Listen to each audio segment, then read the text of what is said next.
Question है अर्धवृत्त। अर्धवृत्त और अर्धवृत्त को हम कहते हैं सेमी सर्कल। इसको हम बोलते हैं सेमी सर्कल का क्षेत्रफल, क्षेत्रफल मतलब एरिया, क्षेत्रफल क्या होता है, क्या होता है। तो भाई हमारे पास में सेमी सर्कल होता क्या है, इसको देख लेते हैं। सबसे पहले हमारे पास में ये आपके पास में एक सर्कल है, यानी कि एक वृत्त है, और इस वृत्त का ये सेंटर कहलाता है। इसको हम O से दिखा देते हैं, और इस O से इस जो वृत्त का आपके पास में ये बाहरी जो सरफेस है, इसके साथ में जब हम टच कर देते हैं इसको, तो ये OA कहलाता है। OA आपके पास में त्रिज्या यानी कि रेडियस कहलाती है। इसको हम स्मॉल r से दिखाते हैं। तो OA बराबर आपके पास में ये त्रिज्या कहलाती है, रेडियस, और रेडियस को हम दिखाते हैं स्मॉल r से। और अगर हम इसको O पॉइंट को इसके लेफ्ट हैंड साइड को ले आए और इसको B पॉइंट हम दे दें, तो OB भी आपके पास में क्या कहलाती है, त्रिज्या ही कहलाती है। तो OA बराबर OB बराबर R यानी कि रेडियस, ये आपके पास में हो गया। तो अब आप देखिए कि ये जो AB हमारे पास में लाइन है या BA लाइन है, ये हमारे पास में कहलाता है इसका व्यास यानी कि डायामीटर, और इसलिए इसको हम स्मॉल d से दिखा देते हैं, डायामीटर आपके पास। तो वृत्त का डायामीटर जो है, इसको दो पार्ट्स में डिवाइड कर रहा है। अब वो दो पार्ट्स क्या क्या है आपके पास में? आपके पास में ये अपर पार्ट है और एक आपके पास में लोअर पार्ट है। तो भाई अपर पार्ट और लोअर पार्ट ये आपके पास में सेमी सर्कल यानी कि अर्धवृत्त को दिखाता है। ये दिखाता है आपके पास में अर्धवृत्त को, ये आपके पास में है। अब आप जानते हैं, अगर आपसे पूछता कि भाई एक सर्कल का, एक वृत्त का क्षेत्रफल क्या होता है, तो भाई वृत्त का क्षेत्रफल पे हमने बात करनी है। तो वृत्त का क्षेत्रफल, वृत्त का क्षेत्रफल, तो क्षेत्रफल बराबर हमारे पास में होता है पाई r स्क्वायर। ये हमारे पास में वृत्त का क्षेत्रफल होता है। अब हमसे कहा कि अर्धवृत्त का क्षेत्रफल, तो आधे वृत्त का क्षेत्रफल हमने निकालना है। अर्धवृत्त, अर्धवृत्त का क्षेत्रफल, तो अर्धवृत्त का क्षेत्रफल हमारे पास में होगा यानी कि वृत्त के क्षेत्रफल का आधा, तो 1/2 गुणा वृत्त का क्षेत्रफल, तो वृत्त का क्षेत्रफल होता है पाई r स्क्वायर। तो अब हमारे पास में यहाँ पे कैंसिल होने के लिए कुछ नहीं है, तो हमारे पास में जो ऑप्शन होगा तो वो होगा 1/2 इंटू पाई r स्क्वायर। तो ये हमारे पास में अर्धवृत्त का क्षेत्रफल है। और जब हमारे पास में परिधि की बात करेगा, तो वृत्त की परिधि, वृत्त की परिधि यानी कि परिधि को हम सरकमफेरेंस कहते हैं। तो वृत्त की परिधि बराबर, तो परिधि के लिए हमारे पास में क्या होगा कि इसके A पॉइंट से चल के हम A पॉइंट तक पहुंच रहे हैं, तो ये इसकी परिधि है, सरकमफेरेंस है।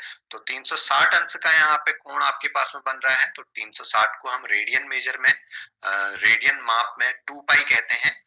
तो अब हमारे पास में r त्रिज्या के साथ में वो इस दूरी को चल रहा है, तो हमारे पास में वृत्त की परिधि हो जाती है 2 पाई r। और जब हम बात करते हैं अर्धवृत्त की परिधि, तो अर्धवृत्त की परिधि क्या हो जाएगी? अर्धवृत्त की परिधि, तो अर्धवृत्त की परिधि यानी कि circumference of a semi circle, तो इक्वल टू हमारे पास में क्या हो जाएगा 1/2 टाइम 2 पाई r, ये हमारे पास में हो जाएगा। और 2 से हमारे पास में 2 कैंसिल हो जाएगा, तो रिजल्ट हमारे पास में आ जाएगा पाई r। तो ये हमारे पास में होती है अर्धवृत्त की यानी कि सेमी सर्कल का सरकमफेरेंस। तो इसको थोड़ा सा देख लीजिएगा किस तरीके से हमने इस क्वेश्चन को किया था। ओके, नेक्स्ट क्वेश्चन पे जब हम बात करते हैं, क्वेश्चन नंबर सेकंड हमारे पास में है, वृत्त का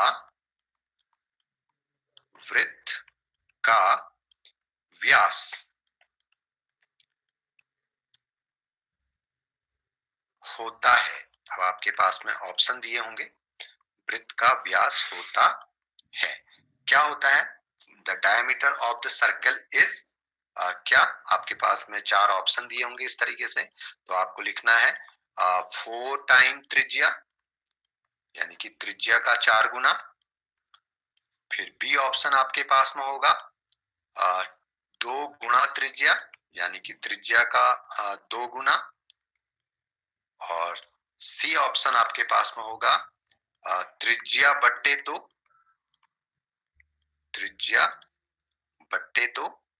और डी ऑप्शन आपके पास में होगा त्रिज्या बट्टे 4, यानी त्रिज्या को हम रेडियस कहते हैं, रेडियस अपॉन 4। तो अभी हमने बात कही थी आपसे, अभी हमने एक सर्कल लेके हम चले थे, ये हमने एक सर्कल लिया, उस पर हमने कहा कि ये इसका सेंटर है, केंद्र है ओ से हमने इस वृत्त के एक पॉइंट पे हमने मिला दिया, तो इसको हमने OA कह दिया। और यहां से हम जब इसके लेफ्ट हैंड साइड पे गए सीधे इसी लाइन पे, तो ये हमारे पास में पॉइंट B हो गया। तो AB आपके पास में क्या हो गया? व्यास हो गया। अब व्यास यहाँ पे हमारे पास में है त्रिज्या OA, ये R है, और OB भी त्रिज्या है, ये भी R है। तो अब AB बराबर हमारे पास में क्या हो गया? AB यानी कि आपके पास में क्या है? व्यास। AB और BA हमारे पास में क्या है? व्यास है। तो उसने पूछा है कि वृत्त का व्यास होता है, तो व्यास क्या होता है भैया? R plus R, R plus R, तो बराबर 2R। R कितनी बार है? 2 बार है। अब R क्या है आपके पास? यानी मैं इसको ये भी कह सकता हूं त्रिज्या प्लस त्रिज्या, त्रिज्या प्लस त्रिज्या। और त्रिज्या को मैंने जब ऐड कर दिया तो बराबर मेरे पास में क्या आ गया? 2 त्रिज्या, एक त्रिज्या प्लस दूसरी त्रिज्या, तो 2 त्रिज्या। अब 2 और त्रिज्या के बीच में कोई साइन नहीं है, तो इसको हमने कह देना मल्टीपल, यानी कि 2 बार त्रिज्या। तो 2 बार त्रिज्या हमारे पास में यहाँ कहीं दिख रहा है? हाँ, तो ये हमारे पास में है कि वृत्त का व्यास 2 बार त्रिज्या, यानी कि त्रिज्या का 2 गुना होता है।